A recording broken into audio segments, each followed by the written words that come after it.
కొన్ని ముఖ్యమైన అంశాలు చూద్దాం. పేరిణి శివతాండవం గురించి. ఈ పేరిణి శివతాండవంని యోధుల నృత్యంగా చెప్తాం.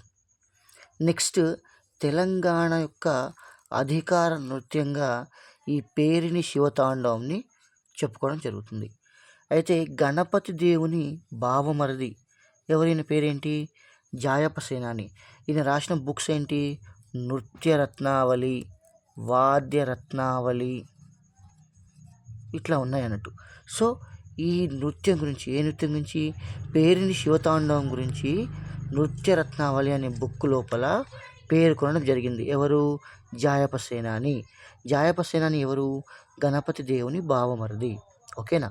నెక్స్ట్ మాచల్ దేవి అనే ఆమె ఈ కాకతీయుల కాలం లోపల పేరిణి శివతాండవం నృత్యం లోపల చాలా ఫేమస్ అన్నట్టు, ప్రసిద్ధురాలు.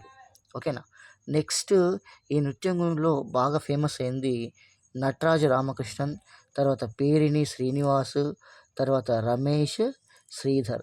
ఈ ముగ్గురు కూడా ఈ పేరిణి శివతాండవం నృత్యం లోపల బాగా ఫేమస్ అయ్యారు.